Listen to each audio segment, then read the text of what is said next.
Assalamualaikum warahmatullahi wabarakatuh. Saya Navita Febrianti, MPM C1B019137, kelas B Manajemen. Saya akan menjelaskan tentang bentuk-bentuk badan usaha. Apa itu badan usaha? Badan usaha adalah kesatuan yuridis, teknis, dan ekonomis yang bertujuan untuk mencari keuntungan atau laba. Seringkali badan usaha disamakan dengan perusahaan, padahal keduanya berbeda loh. Perbedaan badan usaha dan perusahaan terletak pada 3 aspek. Yang pertama itu aspek tujuan, yang kedua fungsi, yang ketiga bentuk. Tujuan badan usaha adalah mencari laba atau memberi layanan, sedangkan tujuan perusahaan menghasilkan barang dan jasa. Fungsi dari badan usaha kesatuan organisasi badan untuk mengurus perusahaan, sedangkan fungsi perusahaan adalah alat badan usaha untuk mencapai tujuan. Bentuk badan usaha yaitu yuridis atau hukum dapat membentuk PT, SIPI, firma atau koperasi. Sedangkan bentuk perusahaan yaitu pabrik, bengkel, atau unit produksi. Ada 3 jenis bentuk badan usaha utama. Yang pertama, kepemilikan perseorangan, yang kedua, persekutuan, yang ketiga, perseorangan terbatas. Kepemilikan perseorangan adalah suatu usaha yang dimiliki oleh suatu orang. Menjalankan usaha dengan kepemilikan perseorangan adalah mudah, hanya dengan memulai operasi suatu usaha. Kepemilikan perseorangan memiliki 3 keunggulan penting. Yang pertama itu, mereka dapat dibentuk dengan mudah dan murah. Yang kedua, mereka tidak terlalu diatur oleh peraturan pemerintah. Yang ketiga, menjadi subjek dari pajak penghasilan yang lebih rendah daripada perseorangan terbatas.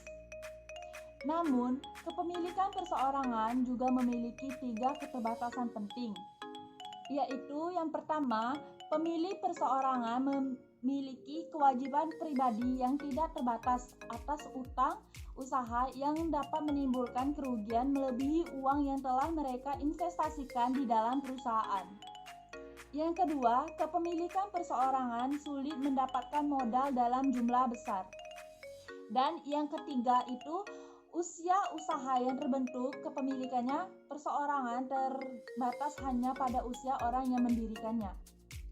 Karena alasan tersebut, kepemilikan perseorangan lebih banyak digunakan untuk usaha kecil. Namun, usaha-usaha sering dimulai sebagai kepemilikan perseorangan, kemudian diubah menjadi perseorangan terbatas.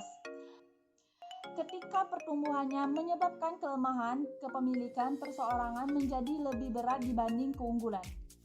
Persekutuan adalah suatu kesepakatan hukum antara 2 atau lebih orang yang memutuskan untuk melakukan usaha bersama.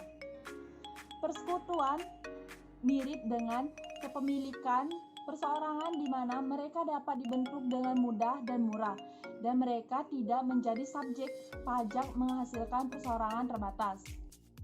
Mereka juga memiliki kelemahan yang terkait dengan kepemilikan perseorangan. Kewajiban pribadi yang tidak terbatas, kesulitan mendapatkan modal, dan usia yang terbatas. Masalah kewajiban khususnya memiliki arti yang penting karena menurut hukum persekutuan, setiap sekutu bertanggung jawab atas utang usaha. Jadi, jika salah satu sekutu tidak mampu memenuhi kewajiban pro ratanya dan persekutuan bangkrut, maka sekutu yang lain bertanggung jawab secara pribadi untuk membayar setiap klaim yang belum terpenuhi. Perseroan terbatas adalah suatu entitas hukum yang dibentuk oleh suatu negara bagian. Usaha ini dipisahkan dan dibedakan dari pemilik dan manajernya. Perseroan terbatas memiliki usia yang tak terbatas. Pemiliknya tidak bertanggung jawab atas kerugian di luar jumlah yang telah diinvestasikan di dalam usaha dan lebih mudah memindahkan andil saham kepemilikan seseorang dalam suatu perseroan terbatas dibandingkan andil dalam usaha selain perseroan. Ketiga faktor ini mempermudah perseroan terbatas dalam menghimpun modal yang dibutuhkan untuk mengoperasikan usaha-usaha besar.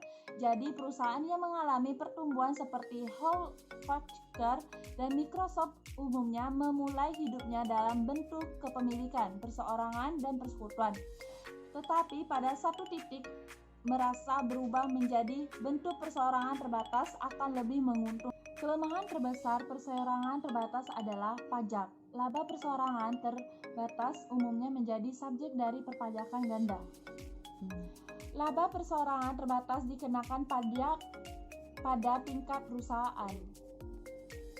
Lalu ketika laba setelah pajak dibayarkan dalam bentuk dividen, penghasilan itu dapat dikenakan pajak lagi sebagai pajak penghasilan pribadi para pemegang saham. Namun sebagai bantuan untuk usaha kecil, Kongres AS menciptakan S-Corporation dan mengizinkannya dikenakan pajak sama seperti kepemilikan perseorangan atau persekutuan sehingga dibebaskan dari pajak penghasilan perseorangan. Dalam memutuskan bentuk usaha, perusahaan harus membandingkan keuntungan perseorangan dengan beban pajak yang kemungkinan lebih besar. Namun, nilai usaha lain yang sangat kecil kemungkinan akan memaksimalkan jika ia berbentuk perseorangan terbatas karena 3 alasan, yaitu: yang pertama, kewajiban terbatas mengurangi risiko yang ditanggung oleh investor.